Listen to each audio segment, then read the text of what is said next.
Hello, everyone. My name is Emily, and I am our outreach director here at Journey. Whether you're here in person or watching online, thank you for joining this morning.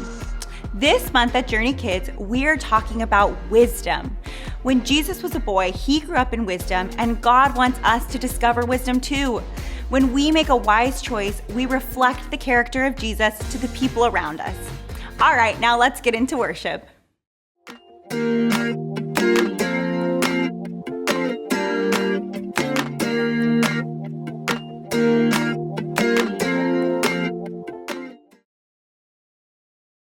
Warning, the following underwater scenes were narrated by someone who has no idea what they are talking about. Water. It covers a lot of the earth. How much? A lot. Rivers, oceans, lakes, bathtubs. Water is everywhere. But what about all the animals that call water home? How do they live? How do they eat? We'll find out today on another episode of Animals Eating Underwater. Our first creature is the vacuum face hippopotamus fish. As you can see, they eat grass while trying to vacuum the sea floor. But don't worry, there will be no crumbs left over with our next underwater animal.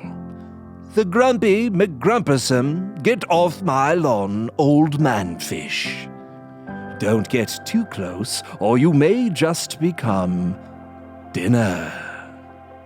A close relative to the grumpy McGrumpusome fish, and that also has an incredibly unique eating style, is the Brandon. Notice he keeps the sandwich fresh. Scientists are still debating on how this prehistoric creature collects all of the different ingredients from all over the world for a single meal. One theory is... Will you please? I'm trying to enjoy my lunch in peace. And this doesn't make sense. I'm not even underwater.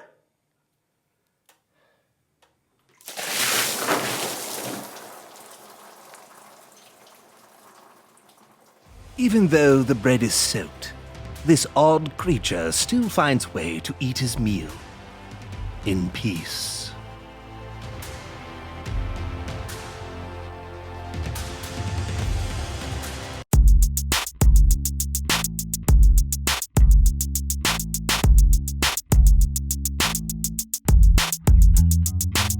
Hello, everyone. I'm Brandon. I'm John. And welcome to the So-and-So Show.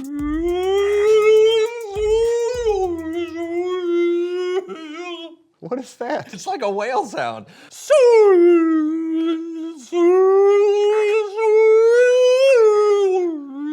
Okay. I just think it's crazy, the sounds whales can make. Oh, no, it's true. I'm like dolphins. That's impressive. Yeah. What does it mean? I don't know. Maybe we should ask someone. Someone who knows stuff.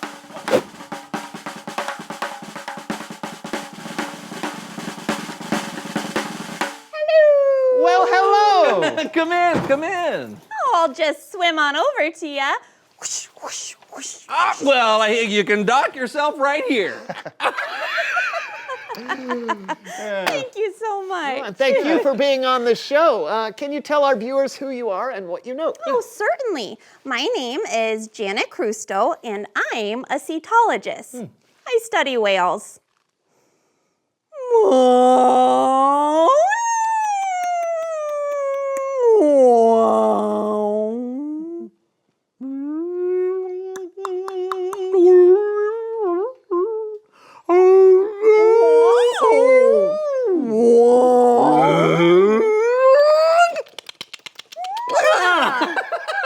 Yeah.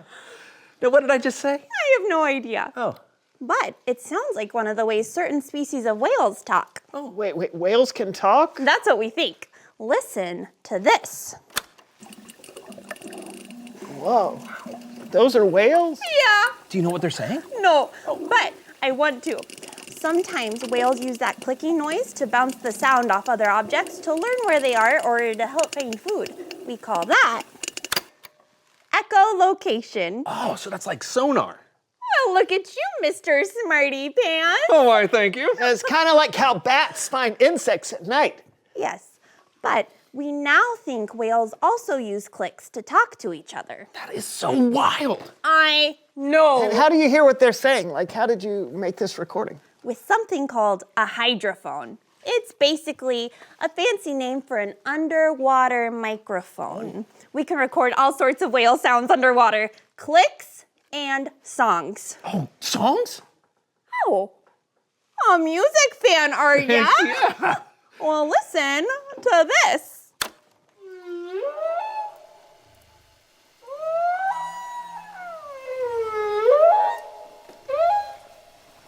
This is my favorite part.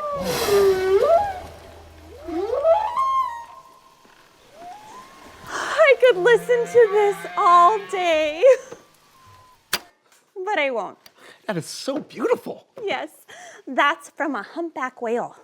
These sounds can travel hundreds of miles.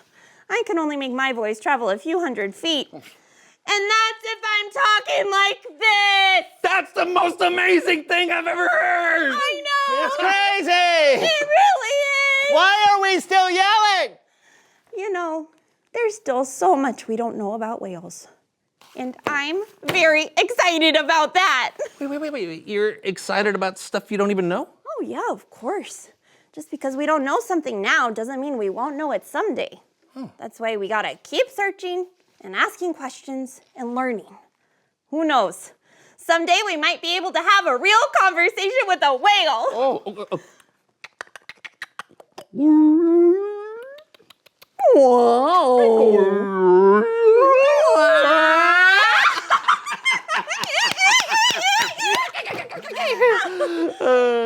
You have no idea what you just said, do you? No. Okay. Thanks for coming on the show today, Janet. Oh, you betcha, anytime. That was awesome. That was awesome. Okay, but now,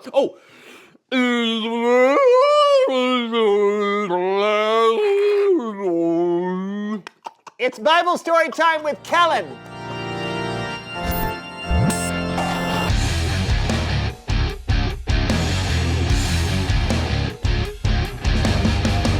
Hey, Kellen, how's it going? Pretty good, pretty good.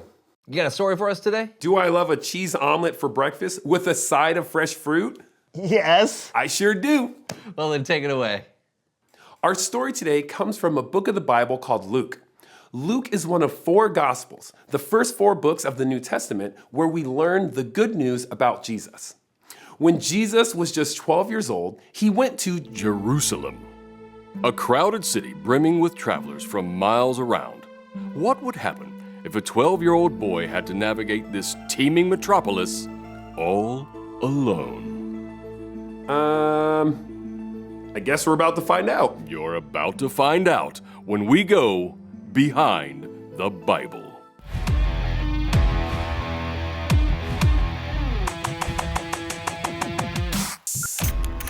Every year, Jesus' family traveled to Jerusalem to celebrate the Passover feast, an annual celebration where Jewish people from all over the world remember how God freed their people from slavery long ago. But this year's feast would not turn out the way they expected. When Jesus was 12, we went to Jerusalem like we did every year. We took lots of family and friends with us. It was a wonderful time. And when it was over, me and Joseph and the whole family headed back home. At least we thought it was the whole family. I just want to be clear. There were a lot of people with us. I mean, a lot of friends and relatives. How many? I can't really, I don't know. I'm just saying it could have happened to anyone. Okay? Okay. Just, don't judge us. After Joseph and Mary had been traveling for a day back to their hometown of Nazareth, they realized something important. So we hadn't seen Jesus since we left Jerusalem. I assumed he was with someone else, back hanging out with some of his cousins. Then we started asking around and realized no one knew where Jesus was. I just want to be clear. There were a lot of people, okay? Okay. But at this point, we're like, we have got to get back to Jerusalem, you know? And we need to get back like yesterday. Crazy, right? Mary and Joseph had left Jesus in Jerusalem. I just want to be very clear. There were a lot of people. It could have happened to anyone. I think they get it. Okay. So Mary and Joseph rushed back to Jerusalem to look for Jesus. They looked everywhere they could think of. But it was a big city, and there were a lot of places to look. They searched high. They searched low. They searched all around, but they couldn't find their son. We looked for 3 days. 3 days! We were so worried. But just to be clear, there were so many people. Finally, one of us, I don't remember who, thought to check the one place in Jerusalem we hadn't looked yet, the temple. The temple was a holy place where people could go to worship and honor God. Would Mary and Joseph find their son there? Oh my! If you could have seen the look on their faces when they came into the temple courtyard. They were worried sick, of course. I mean, who wouldn't be? But their son, Jesus, he was just sitting with us and talking and asking questions like it was no big deal. Oh, my heart jumped through my chest. I was overjoyed. I was exhausted and I was a little angry, but Jesus seemed completely calm, just talking to the priests. No one would have thought that Jesus, a 12-year-old boy, would want to spend his time at the temple talking to the priests. But that's what Jesus did, and the priests were very impressed. Oh, let me tell you, this kid was amazing. Never, ever have I seen anyone like him.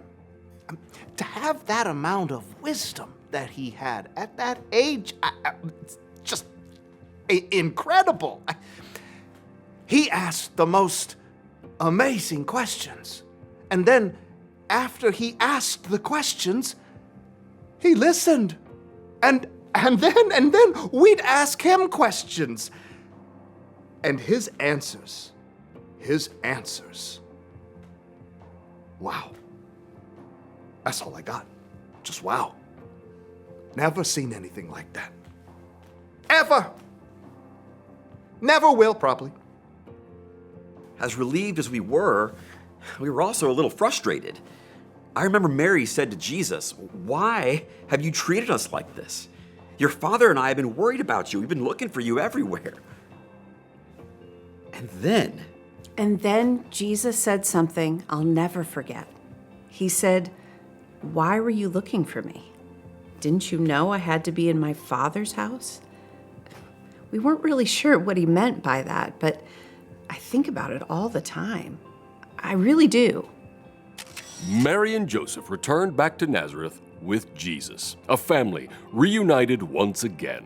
But their story was far from over. We'll have more next time when we once again go behind the Bible.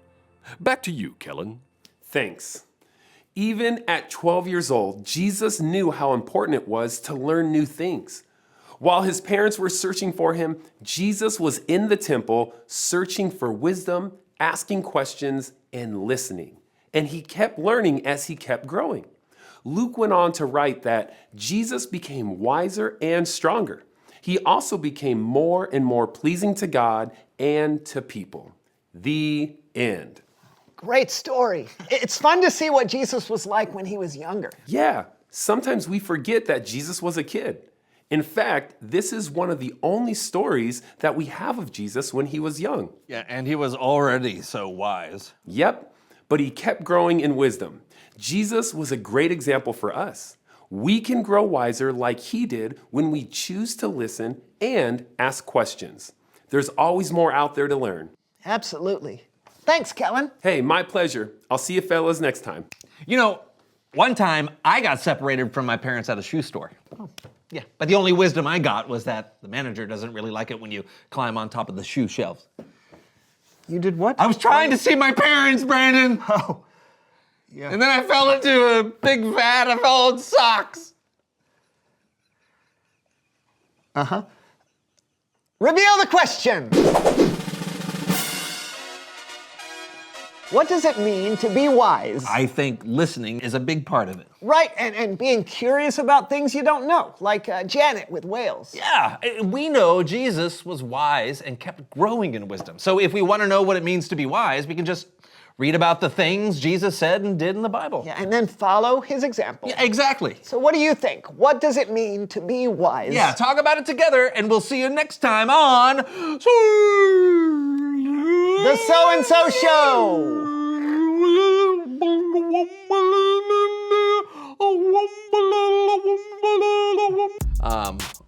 How about an eel? And this is what an eel says. Ready? Ready?